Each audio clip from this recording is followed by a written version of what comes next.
લોકસભા ચૂંટણી જેમ જેમ નજીક આવતી જાય છે ત્યારે અમરેલી ભાજપ અને કોંગ્રેસે કમર કસી છે। બંને પોતપોતાની જીતના દાવાઓ કરી રહ્યા છે ત્યારે આજે અમરેલી લોકસભા ભાજપ ઉમેદવાર સુતરિયાને જંગી બહુમતીથી જીત અપાવવા ધારાસભ્ય અને રાજ્યના નાયબ મુખ્ય દંડક કૌશિક વેકરિયા સહિત તાલુકા ભાજપની ટીમ મેદાને આવી છે। આજે મોટા ગોખરવાડા ગામે કૌશિક વેકરિયાની અધ્યક્ષતામાં સભાનું આયોજન કરવામાં આવ્યું હતું, જેમાં તાલુકા ભાજપની ટીમ ઉપરાંત આજુબાજુના ગામના સરપંચો તેમજ મોટા ગોખરવાડા ગામના મહિલા સરપંચ કુંદનબેન કથેરિયા, ઉપસરપંચ દીપકભાઈ કથેરિયા, આગેવાન ઘનશ્યામભાઈ કથેરિયા વગેરે ઉપસ્થિત રહ્યા હતા।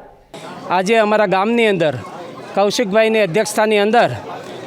લોકસભાની જે ચૂંટણી આવે છે એના જે ભાવિ ઉમેદવાર ભરતભાઈ સુતરિયાના અનુસંધાને આજે અમે ગામ લોકોની સભા ભરાઈ હતી અને આજુબાજુના 10 ગામના સરપંચો તેમજ ત્યાંના આગેવાનો અને લોકો આજે વડલા ચોકની અંદર પધારેલા અને આ ચૂંટણીનો માહોલ એવો ઊભો કરવામાં આવેલ છે કે જેથી કરીને જેમ એક કન્યાના લગ્ન થતાં જેમ મંડપ ગીતે કેમ જવાય એવી રીતે અમે બહેનોને આહવાન કરેલું છે કે જ્યારે પણ આપણે 7મી મે તારીખ આવશે ત્યારે સવારમાં વહેલા ઉઠીને ગીત ગાતા ગાતા દરેકે મતદાન કરવા જવાનું અને માણસોને પણ એમ થવું જોઈએ કે આજે એનો આ માહોલ છે, આવું વાતાવરણ આજે અમે ગોખરવાડા ગામની અંદર ઊભું કરેલ છે। આજ રોજ મોટા ગોખરવાડા મુકામે મોદી સભાના કાર્યક્રમમાં અમારી સાથે ઉપસ્થિત ભાઈ શ્રી મયુરભાઈ, ભાઈ શ્રી વિજયભાઈ, ભાઈ શ્રી પ્રવીણભાઈ અને સમગ્ર તાલુકાના ટીમના આગેવાનો,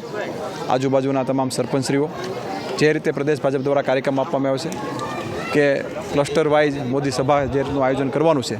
ખાસ કરીને આ ધોમધકતા તડકાની અંદર